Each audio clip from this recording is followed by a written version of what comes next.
Hello everyone, welcome back to our channel. तो आज हम लोग करने वाले हैं टॉपर का इंटरव्यू कि उसने किस तरीके से स्टडी करी थी, क्या किस तरीके से नोट्स बनाते थे, किस तरीके से वो याद करते थे, जिस वजह से ये जो टॉपर 95 प्लस चले जाते हैं वो किस तरीके से स्कोर करते हैं। तो आज की इस वीडियो में हम इनके बारे में जानेंगे कि यार मतलब किस तरीके से नोट्स बनाते हैं, किस तरीके से सैम्पल पेपर सॉल्व करते हैं, या फिर किस तरीके से स्टडी करते हैं। तो आपको डेफिनेटली अगर आप क्लास 10 में हो तो बहुत ही ज़्यादा बेनिफिशियल रहेगा और आप भी डेफिनेटली 90% अचीव कर सकते हैं। तो आप इन जो भी बात आपको इंपॉर्टेंट लगे उसको नोट डाउन करके इंप्लीमेंट जरूर से करिएगा। तो फिर चलिए स्टार्ट करते हैं। तो अभी ये देखिए, ये मेरी रियल सिस्टर है, इसका नाम मैं निधि। तो अब इससे जानेंगे कि इसने क्या क्या करा था, मतलब क्या नहीं करा था, किस तरीके से स्टडी करी थी। तो सबसे पहले तो क्या एक्सेप्ट करा था कि 97% आ जाएंगे? मैंने स्टार्टिंग में गोल तो बनाया था। मैंने स्टार्टिंग में 10th क्लास से स्टार्ट में बना लिया था कि मेरे को 95% से ज़्यादा स्कोर करना है।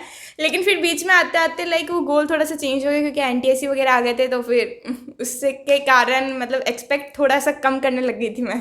तो मतलब जब रिजल्ट आया था एकदम से कैसा लगा था? बहुत ज़्यादा एक्साइटमेंट हुई थी उस वक्त जैसे रिजल्ट आया ना, क्योंकि मेरे को उस वक्त एक्सपेक्ट नहीं किया था, क्योंकि मेरे को लगा था मेरे इंग्लिश का पेपर बिगड़ गया है तो फिर मेरे उसकी वजह से कम मार्क्स आ सकते हैं। लेकिन जैसे मैंने रिजल्ट निकाला तो फिर जब मेरे को मार्क्स पता चले तब भी मैंने एक्सपेक्ट नहीं किया था कि 95 से ऊपर है। फिर मैंने परसेंटेज जब निकाली तब मेरे को यकीन हुआ और उस वक्त मैं बहुत खुशी हुई मेरे को उस वक्त। क्लास 10th में ओवरऑल तो 97% स्कोर करा है, लेकिन ये बताना कि मतलब हर एक सब्जेक्ट में कितना कितना स्कोर करा? मैंने इंग्लिश में मेरे 97 मार्क्स थे, और फिर मेरे हिंदी में मेरे 96 मार्क्स थे, और फिर मेरे मैथ्स में मेरे 97 थे, साइंस में मेरे 98 थे, साइंस में मेरे सबसे ज़्यादा थे, और फिर SST में मेरे 97 थे। तो मतलब सभी में 97 98 का एवरेज रहा, इसीलिए ओवरऑल जो आया 97 इसका एवरेज आ गया। तो मतलब क्या ऐसा होता है कि मतलब एकदम से क्लास 10th में आती हम टॉपर बन जाते हैं, उससे पहले हम मीडियोकर होते, तो ऐसा होता है या फिर आप शुरू से ही टॉप करते हुए आ रही हैं? मेरे शुरू से मैंने अपनी पोजीशन तो मेंटेन की है। मेरे हमेशा टॉप 5 में तो मैं आ ही जाती हूँ, लेकिन 10th में वो मेरे 8th से भी ज़्यादा मार्क्स आए, मेरे 9th से भी ज़्यादा मार्क्स आए। मैंने 10th में आके थोड़ा सा इम्प्रूवमेंट किया है अपने में। तो ऑनलाइन क्लासेस वगैरह भी हुई थी टर्म 1 के अंदर, जैसे कि काफ़ी मतलब आप तो स्कूल भी नहीं गए थे, टर्म 1 पूरा पूरा ऑनलाइन में निकला था, लेकिन फिर आपने टर्म 1 में कितना स्कोर करा था? मेरे टर्म 1 में 95.5% आए थे। मैंने टर्म 2 में मैंने ज़्यादा अच्छा स्कोर किया था। अच्छा, तो मतलब ऑनलाइन क्लासेस वगैरह कैसे लेती थी? ऑनलाइन क्लासेस मैंने रेगुलरली ली थी या फिर ऐसी मतलब होती हैं तो होने दे, या फिर मतलब सीरियसली होकर के सारे नोट्स वगैरह बनाए थे? मैंने ऑनलाइन क्लासेस सारी की सारी ली थी, लेकिन जो मैंने होमवर्क था वो इतना सीरियसली नहीं किया था। लेकिन मेरे सारे के सारे असाइनमेंट्स वगैरह कम्प्लीटली थे। लेकिन जितना ऑफलाइन में सीरियस हो पाते हैं उतना ही ऑनलाइन में सीरियस नहीं हुई थी मैं। अच्छा, तो ये मतलब ऑनलाइन होना टर्म 1 के अंदर थोड़ा सा नेगेटिव था, अगर ऑफलाइन होता टर्म 1 तो डेफिनेटली मतलब 100% हो जाता शायद। आज। तो एग्जाम के मतलब जैसे कि क्लास 10th की स्टार्टिंग से कंटिन्यू स्टडी करी थी, या फिर इस तरीके से स्टडी करी थी कि मतलब आज कर लेते हैं 1 महीने बाद करेंगे, या फिर कंटिन्यूसली हर एक दिन आपने 2-2 3-3 घंटे की कितने घंटे स्टडी करी थी?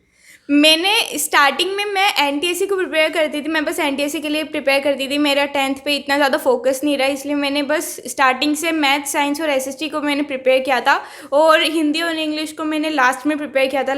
लास्ट में 1-2 महीने पहले मैंने उसकी प्रिपरेशन स्टार्ट की थी। वैसे सिलेबस कंप्लीट था, लेकिन जो प्रिपरेशन होती है ना वो 1-2 महीने में की थी मैंने। अच्छा, मतलब क्लास 10th में रेगुलरली स्टडीज तो करी थी, ये मतलब हर एक दिन? हाँ, रेगुलर तो की थी, लेकिन इंग्लिश और हिंदी रेगुलर नहीं हुई थी। अच्छा, तो मतलब कितने घंटे पढ़ाई करी थी हर दिन? मैंने अगर पहले तो मैं NTSC के लिए खूब ज़्यादा सीरियस थी, तो फिर उसके लिए मैं कम से कम भी 5 to 6 आवर्स निकाल लेती थी। लेकिन फिर जब सिर्फ और सिर्फ मेरा 10th का एम बना तो फिर उसमें मैंने थोड़ी सी ज़्यादा स्टडी करना स्टार्ट की, क्योंकि रिटर्न देना पड़ता था। फिर सब कुछ एकदम चेंज हुआ था ना, NTSC में तो ऑब्जेक्टिव वगैरह आता था। तो फिर उसके लिए मैंने कम से कम मैंने 6 to 7 आवर्स मैंने स्टडी की थी। तो देखो, टॉपर बनने के लिए ये नहीं होता कि भैया हम लास्ट के 1 महीने में पढ़ के टॉपर बन जाएंगे। टॉपर बनने के लिए स्टार्टिंग में डे 1 से, अगर आपकी अभी क्लास 10th स्टार्ट हो रही तो अभी से कंटिन्यू स्टडी करनी पड़ेगी, जब जाकर के लास्ट में आप 97 98 99 स्कोर कर पाओगे। ठीक है, तो मतलब अब नोट्स किस तरीके से बनाती थी और उनको किस तरीके से याद करती थी ये बताना, क्योंकि बहुत सारे स्टूडेंट को ये लगता है कि नोट्स बनाना एकदम से टाइम वेस्ट होता है, उसमें टाइम की कोई वैल्यू नहीं होती, बहुत ज़्यादा टाइम लग जाता है। तो उसके बारे में ज़रूर से बताना। ये मेरे थॉट्स भी एकदम सेम थे कि नोट्स बनाने में टाइम वेस्ट होता है, लेकिन ऐसा कुछ भी नहीं होता। अगर आपको नोट्स बनाते हो तो आपको बहुत ज़्यादा प्रॉफिट मिलता है, स्पेशली अगर आपका लास्ट 15 डेज 7 डेज बचे तो फिर आप पूरी की पूरी एनसीईआरटी तो नहीं पलटोगे ना, इसलिए नोट्स प्रॉफिटेबल होता है। मेरे नोट्स थे वो हाई लेवल के थे, इसलिए मैंने खुद के सेल्फ नोट्स बनाए थे, और उन नोट्स में मैंने ऐसे नहीं कि एनसीईआरटी की सारी सारी लाइन छापी थी। मैंने कम टाइम यूज़ करके नोट्स अच्छे बनाए थे। मैंने बस जैसे कि इलेक्ट्रिसिटी की डेफिनेशन है तो मैंने बस उस इलेक्ट्रिसिटी का नाम लिख दिया, ताकि जब भी मैं उनको रिवाइज करूँ तो वो डेफिनेशन मैं अपने मन में वापस से मेरे आ जाए, फिर मैं एनसीईआरटी में से देख लेती थी। मतलब मेरे नोट्स एकदम सिंपल थे, और नोट्स एकदम ऐसे एक नोटबुक में ख़त्म भी हो गए थे मेरे सारे।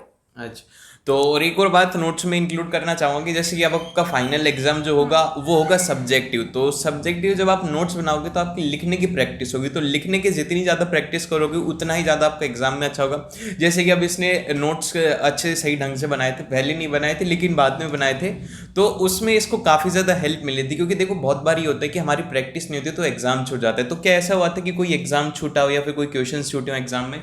एग्ज़ाम छूटा तो नहीं था, लेकिन ऐसे कि मैं नॉर्मल टाइम में जितना ख़त्म करती हूँ उतने टाइम में मैं इंग्लिश का ख़त्म नहीं कर पाई थी पेपर। तो मतलब क्या टफ होता है 90% स्कोर करना? देखो मैंने भी 10 CGPA स्कोर करा था, मेरे मतलब अप्रोक्सीमेटली 95% प्लस थे। तो अब इसको भी क्या लगता था कि 95% जो है वो अचीव करना टफ होता है फिर आसान होता है? हद से ज़्यादा इजी भी नहीं होता, और लेकिन टफ भी नहीं होता। मतलब इजी भी नहीं है तो फिर टफ भी नहीं है। आप नॉर्मल मांग लो, अगर आप स्टडी करते हो तो आपके पक्का आपको 95% से ऊपर लाने से कोई नहीं रोक सकता, लेकिन आपको उसके लिए स्टडी तो करनी पड़ेगी।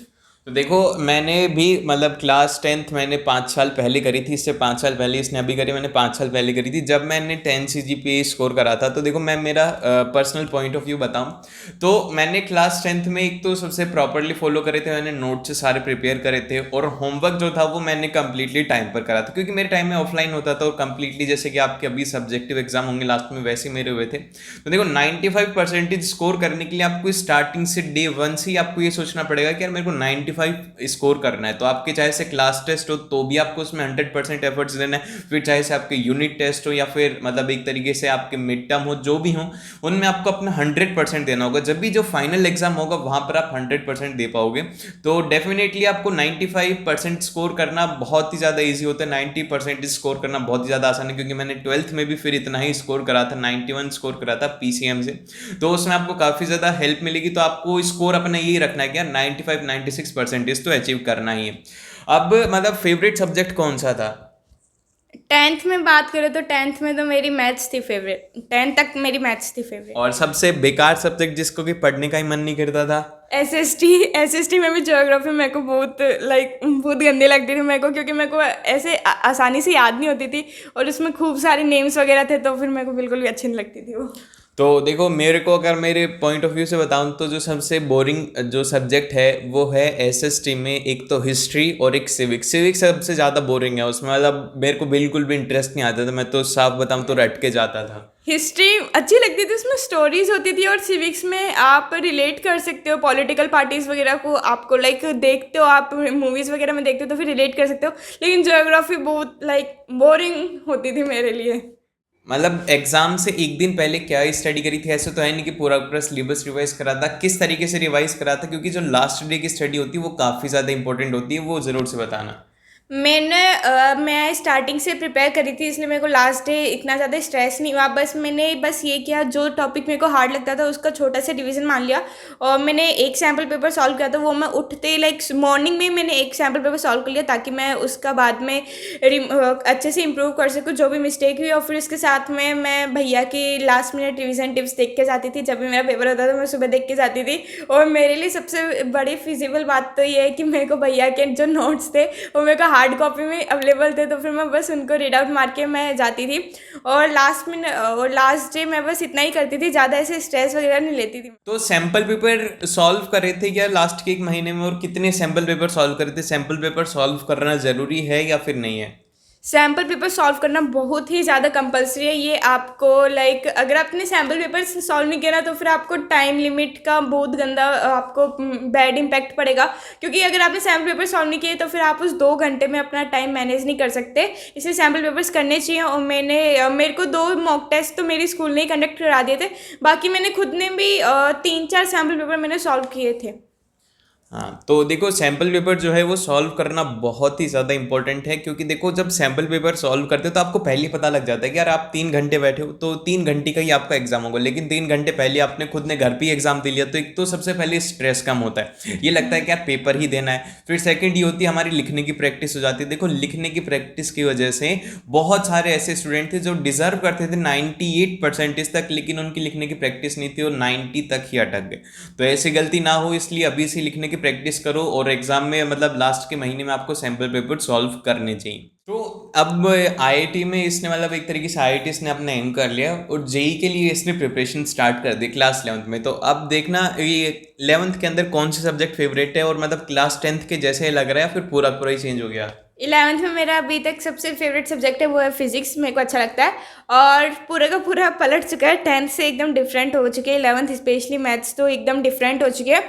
और हुआ मतलब 11th एकदम हमेशा हर किसी के लिए डिफरेंट हो जाती है। मैथ्स का जो लेवल था, मतलब पहले मैं मैथ्स में कभी मेरे 2-3 नंबर से ज़्यादा नहीं कटते थे, लेकिन अभी खूब सारे नंबर कट रहे हैं। तो फिर इसको 11th को सीरियसली ले लेना और ये एकदम चेंज हो जाता है। यहाँ पे मैं आकर देखती हूँ कि मेरे से जो बेटर जो स्टूडेंट्स कर रहे हैं वो चाहे से मेरे 10th में उनके मेरे से कम मार्क्स आए, लेकिन फिर भी वो आज मेरे से बेटर कर रहे हैं। इसलिए आपको 11th में माइंड से काम लेना पड़ता है। तो देखो अभी एक सबसे ज़्यादा जो डिस्ट्रैक्शन होता है स्टूडेंट्स को वो होता है सोशल मीडिया का। 2-2 3-3 4-4 घंटे उसमें ख़राब हो जाते, पता भी नहीं लगता, बहुत ही मज़ा आता है। तो क्या सोशल मीडिया वगैरह यूज़ करती थी? सोशल मीडिया मेरा बस मेरे यूट्यूब पे एक छोटा सा चैनल है, उसके अलावा मैंने सोशल मीडिया बिल्कुल भी यूज़ नहीं की थी, स्पेशली क्लास 10th में। और पहले ऑनलाइन क्लासेस चलती थी, बस उसी में यूज़ होती थी। और अभी मेरा यूट्यूब पे एक छोटा सा चैनल है जिसमें मैंने 10th वगैरह की स्ट्रेटेजी, मतलब वो स्टडी से रिलेटेड ही है, तो फिर इतना सोशल मीडिया का गलत यूज़ नहीं किया मैंने। तो देखो इसके कहने का मतलब ये है, यूट्यूब के ऊपर आपको इनका चैनल का लिंक डिस्क्रिप्शन में मिल जाएगा, जाके सब्सक्राइब कर लेना, क्योंकि सिंपल सी बात कहने की ये है कि मेरे को मेरा सब्सक्राइब करवाना है। और देखो इंस्टाग्राम वगैरह ना तो इसको मम्मी ने फ़ोन दे रखा है और ना ही इंस्टाग्राम यूज़ करती है, तो जो भी इंस्टाग्राम वगैरह के ऊपर अपने अकाउंट ना रखें अभी से डीएक्टिवेट कर दो। ये मत सोचना कि 3 महीने पहले डीएक्टिवेट करूँगा, अभी डीएक्टिवेट कर दो, क्योंकि बहुत ही ज़्यादा डिस्ट्रैक्ट करते, पता नहीं लगता कि 4-5 घंटे कहाँ चले गए। तो एक मिथ ये रहती है कि जो टॉपर होते हैं वो दिन में ना 16-17 घंटे पढ़ाई करते हैं। तो क्या ऐसी फैक्ट की बात है कि मतलब सारा दिन भर पढ़ाई करती थी या फिर इंजॉयमेंट के लिए भी था टाइम? नहीं, ऐसा तो बिल्कुल भी नहीं था, पूरे दिन पढ़ाई नहीं करती थी। स्पेशली 10th क्लास है ना, ये सबसे ज़्यादा 10th क्लास में मैंने सबसे ज़्यादा इंजॉय किया है अपने फ्रेंड्स वगैरह के साथ में, क्योंकि ये शायद लास्ट क्लास थी। बाकी अभी तो हम सारे के सारे सेपरेट हो चुके हैं, इसलिए 10th क्लास में हमने खूब सारे इंजॉय किया। तो आपको मतलब बहुत सारे आपके जूनियर्स भी दिख रहे होंगे जो कि अभी क्लास 10th में आए, तो उनके लिए क्या स्टडी टिप्स हैं कि वो भी अपने क्लास 10th के अंदर बहुत ही अच्छा स्कोर कर पाएँ, तो उसके बारे में बताना। एक ही टिप है कि आप अभी से सीरियस हो जाओ, लेकिन सीरियस होने का मतलब ये नहीं है कि आप अभी से ऐसे बहुत भयंकर स्टडी करने लगे, नहीं, मतलब ये थोड़ा थोड़ा स्टडी करना अभी से स्टार्ट कर दो। और एक और चीज़ की राइटिंग प्रैक्टिस अभी से स्टार्ट कर दो। अगर आपकी हैंड राइटिंग गंदी है तो स्पेशली उसको इंप्रूव करने की कोशिश करो। और राइटिंग प्रैक्टिस में ऐसे कोई ऐसे लिख लिया आपने, चैप्टर का कोई पैराग्राफ लिख लिया, वो कर लो। और अपने रिविजन नोट्स साथ के बनाओ। स्कूल के नोट्स होते हैं वो अलग होते हैं, और एक सेल्फ नोट्स होते हैं वो अलग होते हैं। आपको जिस तरह से अपने नोट्स चाहिए आप वैसा नोट्स बनाओ ताकि वो आपके लिए फीसेबल हो। और इसके साथ में 10th में ऐसे नहीं कि आप पूरे दिन पढ़ रहे हो, 10th क्लास को साथ इंजॉय भी करते रहना। और बस इतना ही। हाँ, और क्लास 10th वाले जितने भी स्टूडेंट दिख रहे हैं वो ज़्यादा चिंता मत करो। आपको जितना भी क्लास 10th का मटेरियल रहेगा, जितने भी सैम्पल पेपर हैं, जितने भी नोट्स हैं, जितने भी चैप्टर्स हैं, उनका 1 शॉट रिवीजन वगैरह सब कुछ आपको इसके ऊपर मिलेगा। तो उसके लिए बस एक ही काम करना है, थोड़ा सा कष्ट करके वो सब्सक्राइब वाला बटन दबा देना है। अच्छा लगा हो तो इसको लाइक कर देना और अपने दोस्त के साथ में इसे शेयर कर देना। मतलब पूरी तरीके से आपको इस वीडियो को फैला देना है। और मिलते हैं आप लोगों से नेक्स्ट वीडियो में। ऑल द वेरी बेस्ट, और बहुत ही अच्छे तरीके से अपनी 10th की प्रिपरेशन अभी से स्टार्ट कर दो।